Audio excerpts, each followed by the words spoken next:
கல்லும் தங்கமும். ஒரு சிறு பசுமையான கிராமத்தை பாண்டிய மன்னன் ஒருவன் சிறப்பாக ஆண்டு வந்தான்.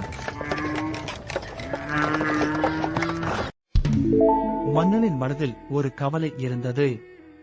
அவன் மக்கள் நல்லவர்கள், ஆனால் வாழ்வில் துன்பங்கள் வரும்போது அதை எதிர்கொள்ளாமல் பிறரை குறை சொல்வதில் வல்லவர்களாக இருந்தனர். இதை சரி செய்ய அரசு ஆலோசகரிடம் ஆலோசனை நடத்தினார்.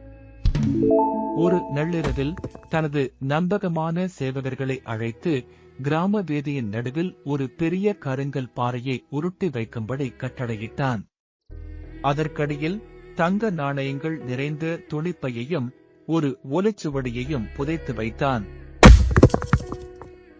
காலையில் மக்கள் அனைவரும் வீதி நடுவில் கிடந்த பெரும் பாறையைக் கண்டு திடுக்கிட்டு நின்றனர். முணுமுணுத்தனர், தலையை சொரிந்தனர், சுற்றிச் சென்றனர்.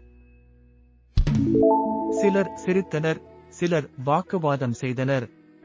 இது மன்னன் வேலை என்று கோபமாக கத்தினர். ஆனால் அந்த பாறையை நகர்த்த ஒருவரும் முன்வரவில்லை. ஆலமரத்தின் பின்னால் மறைந்திருந்த மன்னன் இதனைக் கண்டு மனம் கலங்கினான். அப்போது ஒரு இளம் விவசாயி மெதுவாக நடந்து வந்தான். பாறையை கண்டதும் அவன் நின்றான்.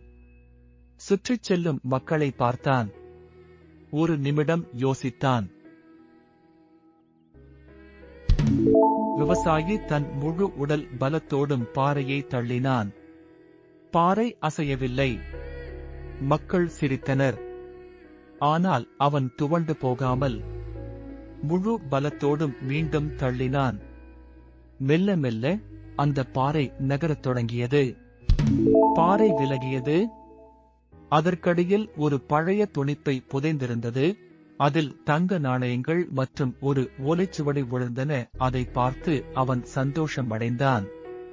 தொலைவில் நின்ற மக்கள் அதை வியந்து பார்த்தனர்.